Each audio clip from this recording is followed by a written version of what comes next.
The sound that sticks with me isn't the laughter or even the words she used. It's the rip. Thick poster board tearing straight down the middle, slow and deliberate, like she wanted everyone to hear it. Ms. Carlyle held the pieces up in front of the class, shook her head, and said, "This is what happens when students make things up to feel important." 26 kids went quiet. I didn't. I couldn't. I just stood there, hands clenched, staring at the floor, realizing in that exact moment that the truth didn't matter if the person in charge had already decided who you were. Let me back up a little. My name's Marcus Reed, and this happened when I was 12 in 7th grade at a public middle school that liked to brag about high standards and zero tolerance. That morning, I walked into school carrying a project I'd worked on for weeks wrapped carefully in plastic because it was raining. The assignment was simple. Pick a hero, explain why. Easy? Right. For me, it wasn't even a question. My hero was my father. My dad wasn't famous. He wasn't rich. But to me, he was everything. He'd spent most of his adult life in uniform, moving from base to base, missing birthdays, calling home whenever he could. I built that project with pride. Photos, dates, a timeline of his career, every detail checked twice. My mom helped me the night before, still wearing her work badge from the hospital, exhaustion in her eyes but pride in her smile. She paused for just a second when I asked if my teacher would like it. "Just tell your truth," she said. "Stand in it." Standing in it turned out to be harder than either of us expected. When it was my turn to present, I hadn't even finished my first sentence before Ms. Carlyle interrupted. She tilted her head, squinted at the photo, and said, "No, that can't be right." The room shifted. You can feel it when that happens. She asked me where I found the image, if I'd copied it from the internet. I told her it was my dad. She smiled, but not kindly, more like amused. Then came the lecture. How rare high-ranking officers were. How unrealistic my story sounded. How students from my background didn't usually have parents in positions like that. I tried to explain. I offered to call my dad. That's when she tore the poster. One rip, then another. "Lying about service is serious," she said. "You should be ashamed." I wasn't ashamed. I was stunned. The thing is, it wasn't the first time she'd treated me like that. A few months earlier, she'd asked how I paid for my shoes. Another time, she accused me of cheating on an essay because the writing was too advanced. She watched me rewrite it during lunch like she was waiting for me to slip. When I didn't, she still docked my grade. Other kids noticed. When you're one of the few black students in the room, you always notice when adults treat you differently. So do your classmates. By the time she finished humiliating me, my phone buzzed in my pocket. A text from my mom. "How did it go?" I stared at the screen for a long second before typing. She tore it up. She said I was lying.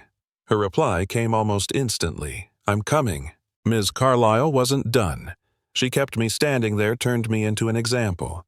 Wrote words like integrity and honesty on the board like weapons. She mentioned things she had no business mentioning. Our address-free lunch, my mom's night shifts. She handed me a disciplinary slip and told me to take it to the office. The principal didn't help. He barely looked at me before deciding I was exaggerating. He said my story didn't add up. He talked about lifestyle, about probabilities, about how adults know when kids are lying. When I offered proof, he waved it away. "We're trying to help you learn accountability," he said. What he meant was, admit you're wrong so we can move on. Then my mom walked in, calm, focused, still in scrubs, and she wasn't alone. Everything changed after that, but not instantly. There was tension, raised voices, documents laid out on a desk. A lot of phrases like pattern of behavior and failure to investigate. The principal's confidence drained away as facts replaced assumptions. When he finally checked what he should have checked from the start, his face went pale. Not long after my dad walked in. And listen, when you've spent your whole life missing someone because they're always somewhere else, seeing them show up like that hits different. He didn't raise his voice. He didn't threaten anyone. He hugged me first. Told me I did nothing wrong. Then he turned and spoke with a calm that was somehow scarier than yelling. He explained what my project meant, what my pride meant, and how easily it had been crushed by someone who never bothered to ask a single question. The fallout came fast. The teacher was removed. The principal was put on leave. Meetings happened behind closed doors. Policies were suddenly reevaluated. The next morning, walking into school felt surreal. People stared, whispered, avoided eye contact. But something was different. I wasn't shrinking anymore. A few days later, my dad spoke to my class. He didn't lecture, he told stories. About growing up poor, about being underestimated, about teachers who told him to lower his expectations. He asked my classmates why they laughed, why they stayed silent, and then he asked what they'd do next time. When he handed me a new copy of my project and told me to finish my presentation, nobody interrupted. Nobody questioned me. They listened. And when I was done, they stood up and clapped. Not because of who my dad was, but because for the first time they saw me. Here's the part that still messes with me. My story had a good ending because someone with power showed up. Because someone with authority forced people to listen.